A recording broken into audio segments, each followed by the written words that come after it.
All right, I got a video for multiple choice. I might do both in one video, so don't be surprised it's set up like that. I might do them separate. We'll see how long they go. All right, a new headache remedy is given to 25 subjects who had headaches. 4 hours after taking the remedy, 20 of the subjects reported their headaches had disappeared. From this information, you conclude nothing.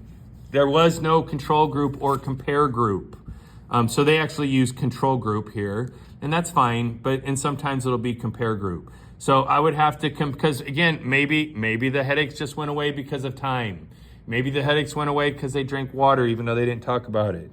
Maybe their headaches went away because they came inside, whatever, there could be something else. We would need a group that took medicine and a group that didn't take the medicine, and we would need to compare them. The next one is drawing without replacement, and you just kind of go through and draw the numbers. Notice they did make sure we had a repeat here. That's not a big surprise. Oh, excuse me. Also on this one, don't try to like go 11, okay, that one's right, and the next one's 36, and cross out this one and this one.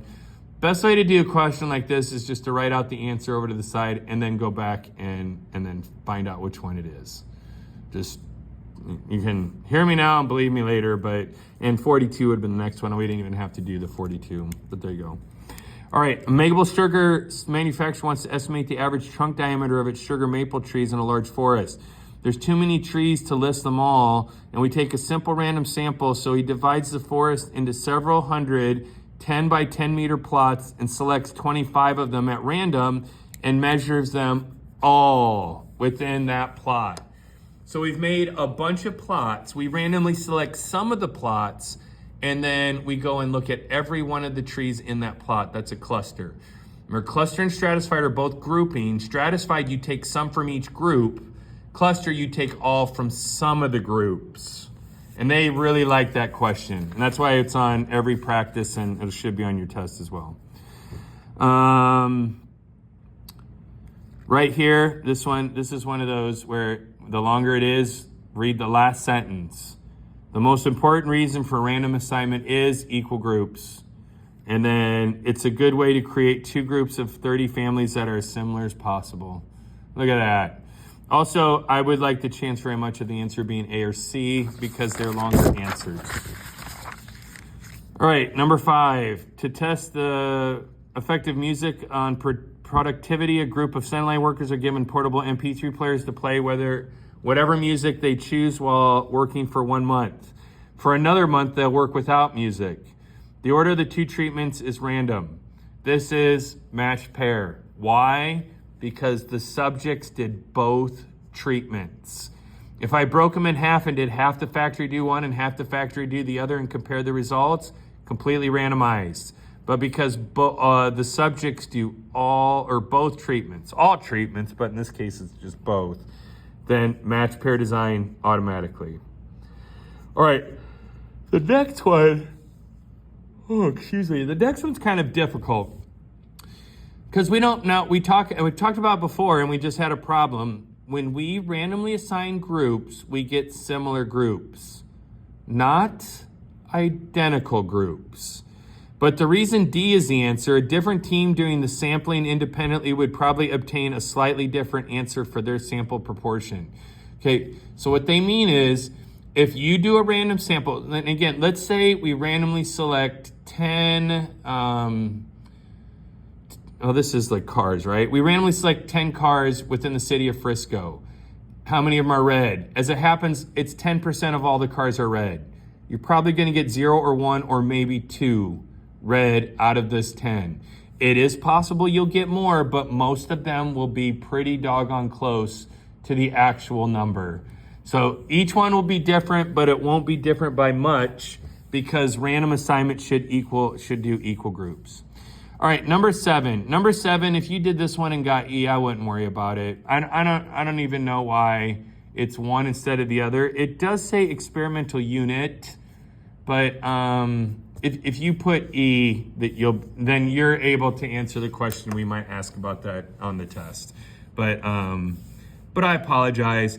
I wish I had a better answer. Excuse me again. A better answer than just, it's just the way it is. But Anyway, there we go. All right, another one. A researcher observes that on average, the number of divorces in cities with Major League Baseball teams is larger than cities without. Which of the following is the most plausible reason for that? Okay, so this one, if they say anything about causes, that's a no-go on this one. We're not doing an experiment on any level. We didn't impose people to either go to a city with a baseball team or not. We didn't impose divorce. It was just the results. So anyway, so on this one, we could only say association. So the answer is C, but associating makes no sense since married couples go to the ballpark together. That's funny. The association is purely coincidental. It is implausible to believe that it would have anything to do with each other. Now, that's a pretty good answer, okay? But answer C is better. The association is due to confounding. I mean, just look at that part. That's probably right. Major league teams tend to be in large cities, more people, hence more divorces. That's a very plausible explanation. But again, if you missed it with E, I'm not saying you're right and it's the problem's fault. I'm saying that this is one of the multiple choice where it has one right answer and one answer that is way more right than the other three in this case. All right, control groups are used in experiment in order to accomplish which of the following?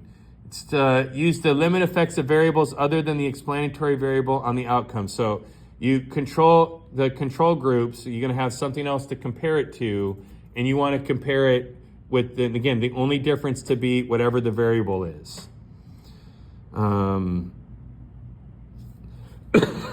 Part B makes no sense. C, I don't know what they're talking about. Uniform level of randomization, like what is that? Reduced variability in the results, that's something. I mean, reduced variability is at least an answer that we would have on something, but B, C, and D are, that's a question you make, and everybody who B, C, or D, they're not getting it, because that doesn't even make sense. But, and again, maybe you misread it, maybe you didn't make sense, but there's the answer. All right, and then the next one says, a survey to be administered to recent graduates in a certain nursing school in order to compare the starting salaries of men and women. For a random sample of graduates, 3 variables are to be recorded: their sex, their starting salary, and their area of specialization. Which of the following best describes the conclusion that we can draw from the study? So again, causes is out. We did not impose treatment. No causes, and no causes. Association, yes. And then this one is there an association between sex and starting salary among graduates of this nursing school? And again, since we only sampled from that school, we can only infer the results to that school. Well, there's an association between sex and starting salary at all nursing schools. That again, D and E are the two that are possible, but D is correct because you can only infer to the population for which you sampled from.